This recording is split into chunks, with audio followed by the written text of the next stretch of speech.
some of the things you're controlling the heat, which is also affecting the agitation of your timing based on the coffee that you're brewing. So if you start with the idea that a City Plus, or maybe like a medium, that is your base level. So you've got to kind of figure out for your setup. I'll take a little side note here. Talking about your setup, so I prefer so the first thing, I hate the butane burners. They do not work. Do not use the butane burners. Your coffee is always going to suck. Can you make them work? Sort of. Don't like them at all. They are the wrong type of efficient. They heat too fast. It's really hard to control the heat. So alcohol burners, super awesome. The ones that come with them that you use denatured ethyl alcohol with, those are great. Halogen is really the best because you are heating the entire surface of the bulb rather than the center where the heat is radiating out. So this, you can create and maintain an equilibrium of heat much better. And that's what everything is about. And then tiny details. So say your starting point is a medium. If it's a lighter coffee, what's the way here? So we'll call this is your brew point. You can see the light there. Now, if it is a lighter coffee, you would raise the temperature. And if it's a slightly darker coffee, dark medium, never dark because that's all shit coffee.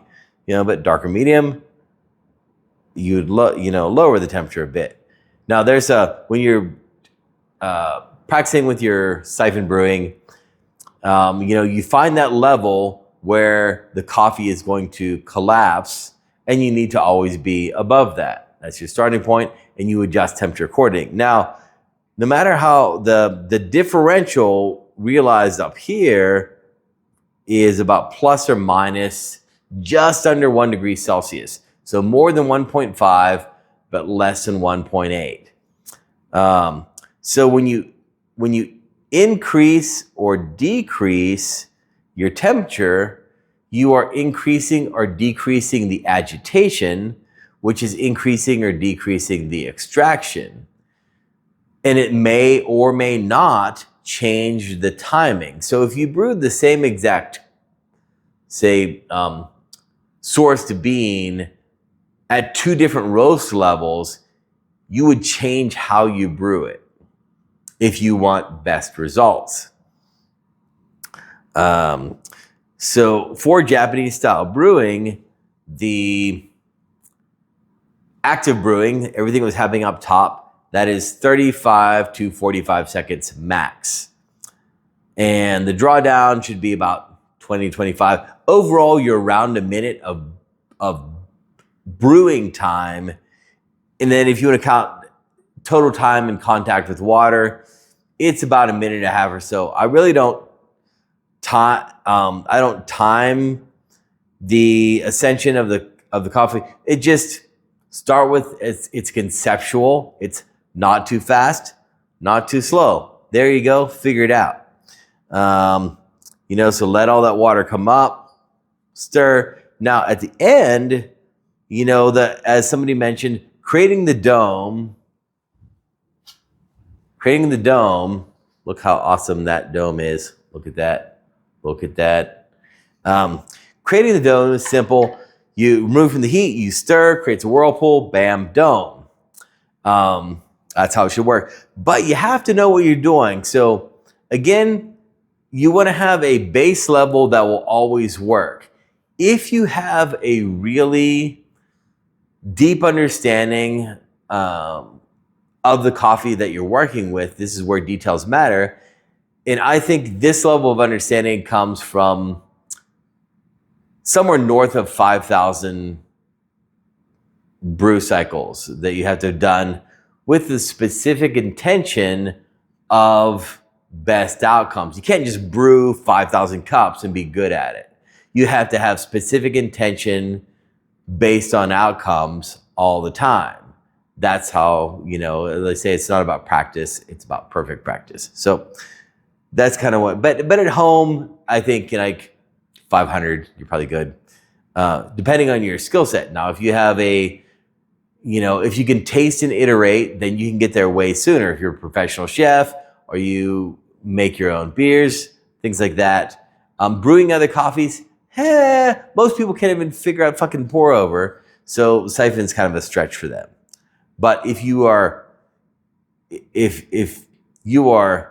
great at that all the time, then this will just be iterative for you once you understand the basics. So anyway, so on that part, when you stir, you know, we'll turn this down here. So when you stir, imagine this water. Are you stirring here or are you stirring here? Those are different. It's just like when you're creating soup. So it's moving different parts of the particle. So it's in how fast you're stirring. So getting back to that agitation thing, by increasing or decreasing the intensity and duration of your stirring, you can positively or negatively affect the outcome of the coffee. So you don't want to willy-nilly just stir. You want to have a set routine that's consistent. If you perfect the basics, and I do mean perfect, not kind of do, if you perfect the basics, you will have a great outcome all the time. If you really understand the coffee, then sometimes you will tweak it with intention to get some optimized outcome. For me, like I've done, I don't know, maybe somewhere around like 15,000 of these or so. So when most things I do the same. Now I'm making a lot of tiny adjustments just based on experience that I don't really think about, but intentionally it's less than 5% of the coffees that I brew that I with intention will change my stirring to get the outcome. But part of it is like when you go back to the timing of 35 to 45 seconds, there's a vast difference between brewing at 35 and 45 or 35 and 40. So like 5-second windows could completely compromise your cup. So it's about maximum extraction, maximum efficiency for your brewing cycle. What else am I thinking here? As I referred to in my post, everything starts and ends with the coffee. This is the best brewing method there is, but only if you do it right. Otherwise, kind of a train wreck a lot of times.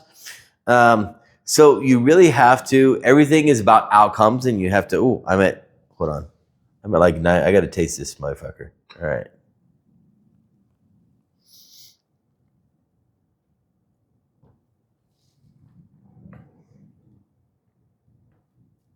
Oh, that's nice.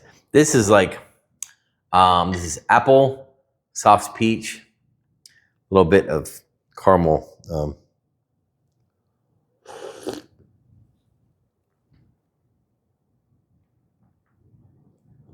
Just like warm, soft, and silky. All right. Hey, let's see.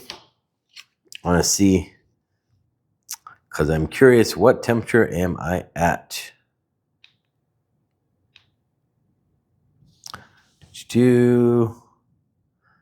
Yeah, I'm not trying to take the TDS. I just want to know.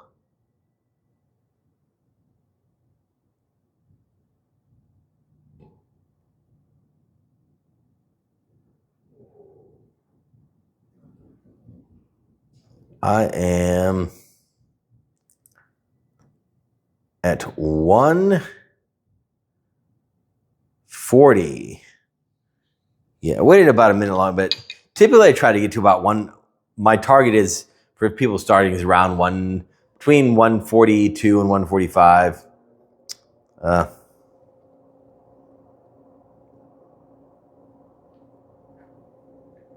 That's nice.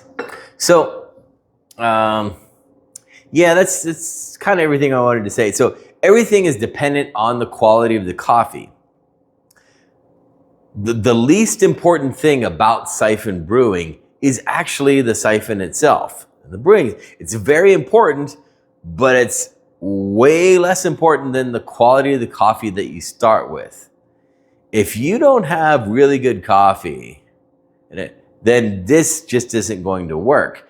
And you have to optimize that coffee when you're brewing. So was it great coffee? Was the roast executed very well?